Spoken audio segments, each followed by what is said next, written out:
Hello and welcome back to JW's Dugout. John here. Happy Friday. We're almost to the weekend. We're back with another installment of the Hall of Fame Auto Series by class.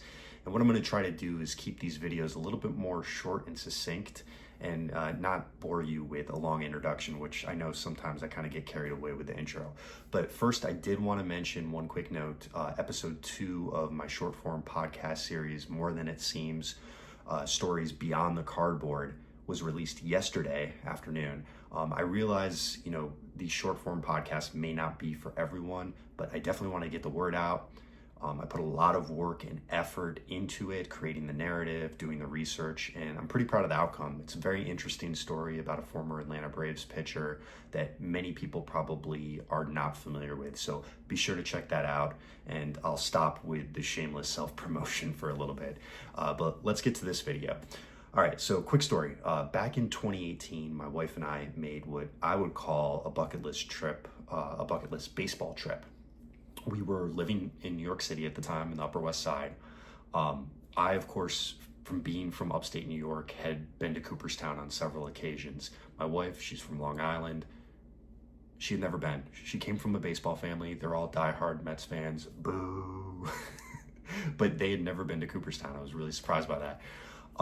But this particular weekend in 2018 was an occasion where I said, we are going no matter what, because my all-time favorite player, Chipper Jones, was being inducted.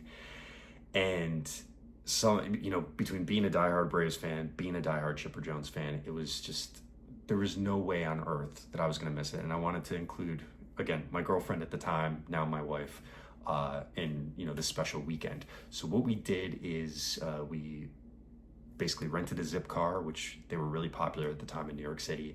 We hit the road, headed up to Cooperstown, not that long of a drive, but a beautiful drive, especially during that time of year, and spent basically absolutely 3 perfect days in Cooperstown, touring the museum, soaking in all the history, and then just being surrounded by a sea of Braves fans, which probably wasn't the greatest thing for her, but it was just heaven for me. It felt like I was surrounded by a bunch of long lost family members, to be honest with you. But, we spent some time wandering up and down Main Street, hitting all the baseball card shops, checking out everything that was encompassing Hall of Fame weekend. It was an incredible experience. And then, of course, Induction Sunday. I got to hear from Chipper, all the players who were being inducted, and just an amazing experience. What I think I'll do at the end of this video, if you don't mind, and for those of you who are interested, I'll share some photos from the weekend so you can kind of get a taste of it. But for now, we're going to rewind and take a closer look at the Hall of Fame classes of 2019 and, of course, that special class of 2018. 2 incredibly memorable groups of legends who really left their mark on the game. So let's flip the camera around as we always do and dive into some cards. All right, so let's start out with the class of 2019. So the 2019 ceremony took place on July 21st.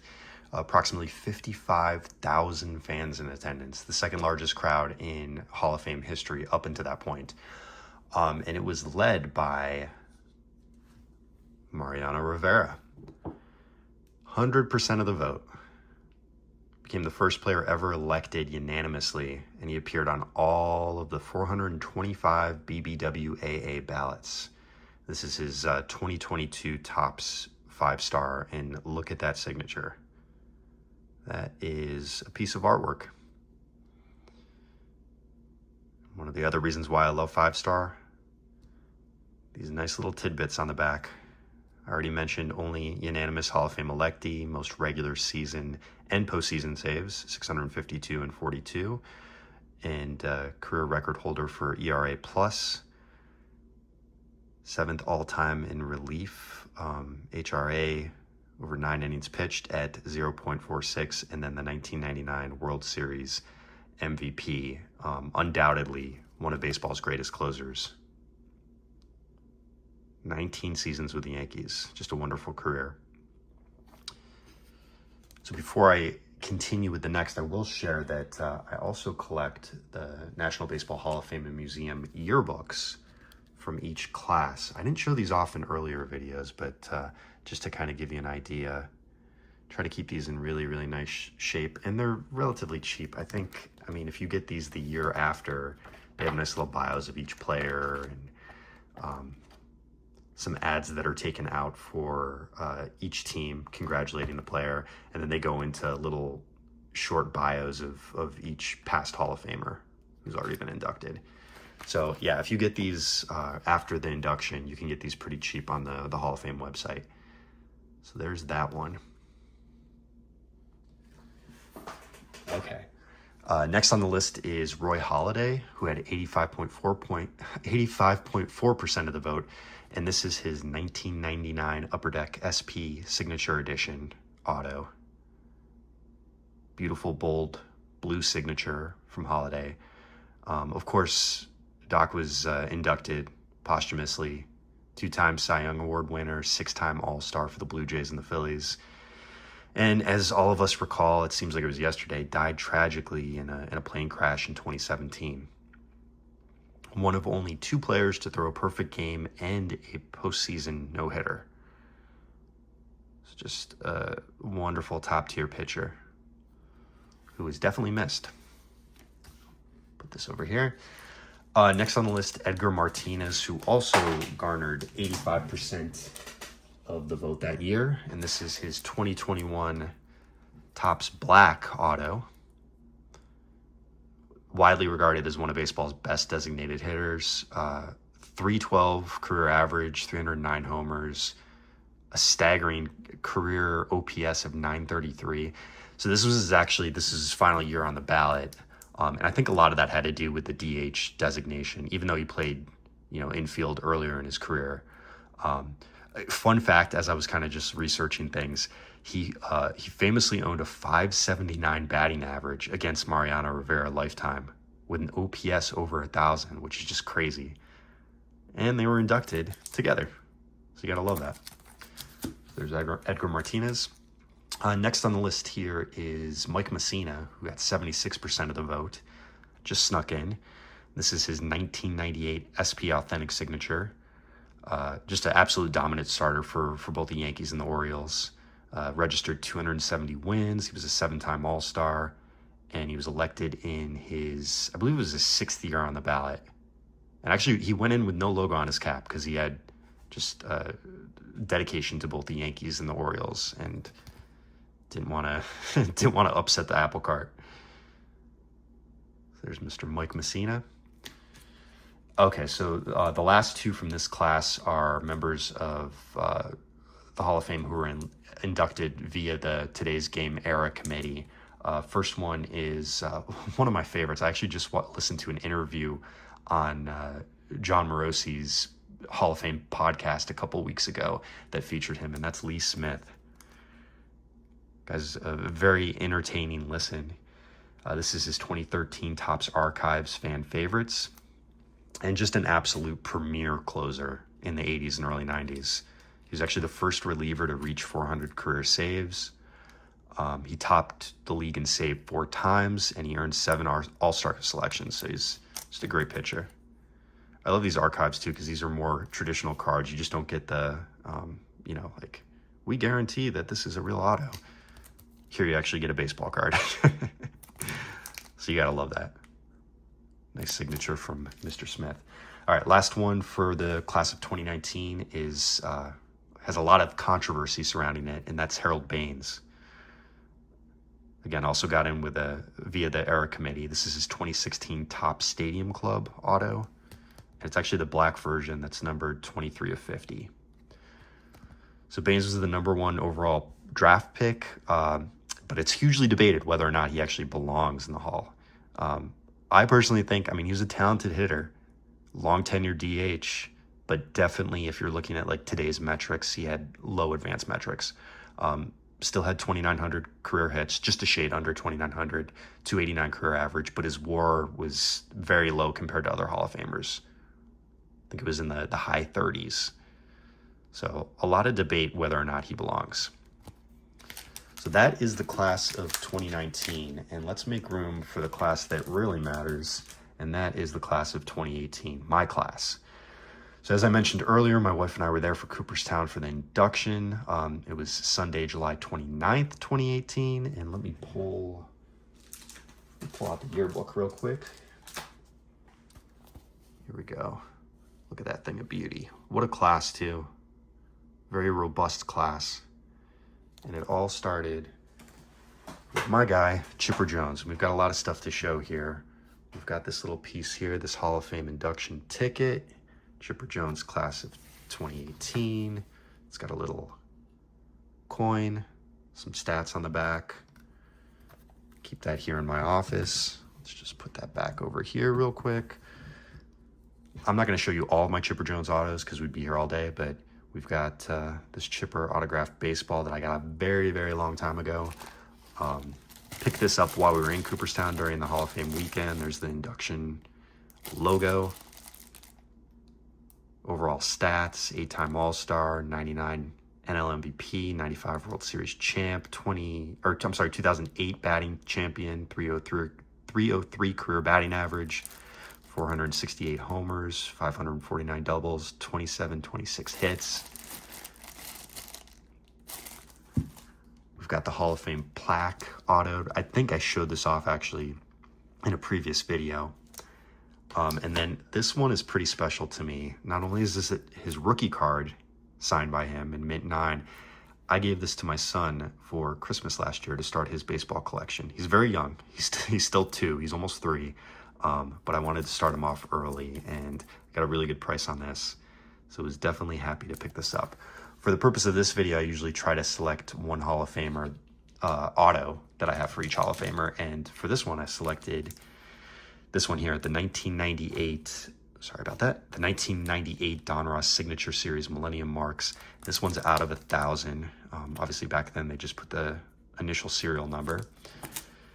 And a great auto, a little faded. I purchased this probably 7 or 8 years ago off eBay. Really happy to add it to the collection, but this is my guy. Maybe one day I'll show off all of my my Chipper collection. Be a very long video. All right, let's move on. Vladimir Guerrero is next on the list. He had 92% of the vote. This is his 1998 SP Authentic. 449 homers, drove in over 1,500 RBIs across 16 years, 9-time All-Star, 8-time Silver Slugger, 2004 AL MVP, could hit absolutely anything. You could bounce a fastball up there and he'd hit it off the bounce and it would probably go over the fence. Just an amazing player. I remember watching him. I didn't pay $75 for this, by the way. This tag's still on there. I remember watching him when he was on the Expos early in his career, and just amazing. I mean, a rocket arm in the outfield, an unbelievable hitter in his prime. There's no one better than Vladdy. All right, next on the list is Jim Thome, 89.8% of the vote. This is his 2018 Topps Tribute out of 99. I believe that's 40 of 99. Nice little write up there about the 1995 ALCS and the fact that he hit the go-ahead 2-run homer against the Mariners. But unbelievable raw power, 612 homers, 5-time All-Star, World Series champ, and unfortunately, this 95 team, I mean for him, unfortunately, lost to my Braves. But what a lineup, my goodness gracious. Manny Ramirez, of course, Jim Thome, just unbelievable lineup. Omar Vizquel, Carlos Baerga, Sandy Alomar. That was a team for sure. But the Braves pitching kept them in check. All right, next is Trevor Hoffman. Trevor had 79.9% of the vote. This is his 1996 Leaf Signature bronze. And these aren't actually numbered, but I believe they're out of 3,500. So Hoffman, obviously the undisputed king of the strikeout era for closers. He retired with 601 saves, the second highest total in MLB history, 7-time All-Star, and synonymous with Hell's Bells coming out of the pen there in San Diego. I actually saw him close out several games when I was in California for a short time. And yeah, just an amazing closer. All right, two more for the 2018 class, and we'll go with Jack Morris is up next, elected by the Modern Baseball Era Committee. This is his 2007 Upper Deck Ultimate Collection auto. I do need to get a Jack Morris on card. This is one of the very few Hall of Famers that I have that's a sticker auto. It's been on my list. Maybe I'll do that this weekend. But Morris, unbelievable big game pitcher. 254 wins, 5 All-Star selections. Famous, of course, for his 10-inning shutout in Game 7 of the 91 World Series with the Twins against my Braves. Smoltz and him went head-to-head, but Morris was an absolute workhorse. All right. Last but not least, Alan Trammell. This is his 2000 Upper Deck Legends auto. 6-time All-Star. 1984 World Series MVP. 4 Gold Gloves, 3 Silver Sluggers, 2,300 hits, and a 285 career average. Probably best known as well by Tigers fans, half of the double play duo with Lou Whitaker, who I actually think deserves to be in the Hall. And you know what? Perhaps maybe one day he'll get in. But it was funny while we were there, a ton of Lou Whitaker jerseys. People love Sweet Lou, love him. But yeah, so that's it for now, guys. We'll continue this series soon, more than likely next week, with the class of 2017 and 2016.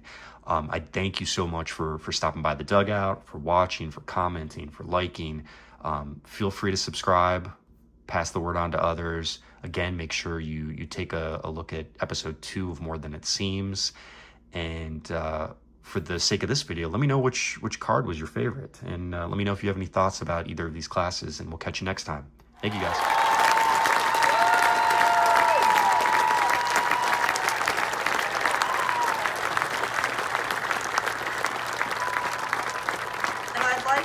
Commissioner Manfred to please read the inscription on Chipper's plaque. Thank you, Jane. Larry Wayne Jones, Jr., Chipper, Atlanta, NL, 1993, 1995 through 2012. Switch hitting lineup centerpiece during the Braves' dynastic seasons of the 1990s and 2000s. Among players who were primarily third basemen, retired as the all-time leader in runs scored and driven in. Batted better than 300 from both sides of the plate during 19-year career, totaling 468 home runs, 1,623 RBI, and 8 All-Star Game selections. First overall pick in the 1990 draft, fueled Braves to 1995 championship as dynamic rookie. Hit 45 home runs in 1999 NL MVP season and won 2008 batting crown with a .364 average. Only switch hitter in history with at least a .300 batting average, 400 on base percentage, and .500 slugging percentage.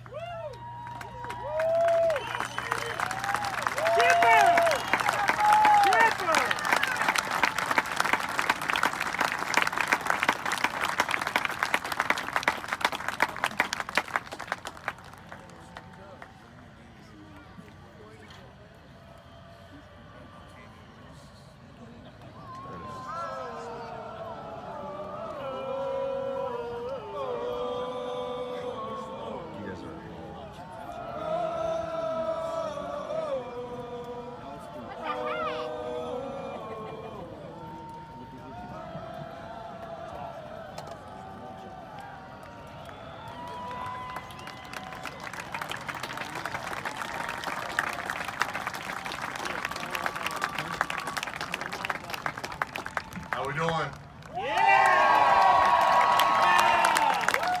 What a day. All my friends have been telling me for the last week or so, relax, take a deep breath, you'll do just fine. My reply, you stand up here in front of 40 or 50,000 people and 60 of your favorite baseball players sitting behind you, let me know how you do. Would like to thank the baseball writers for this incredible honor.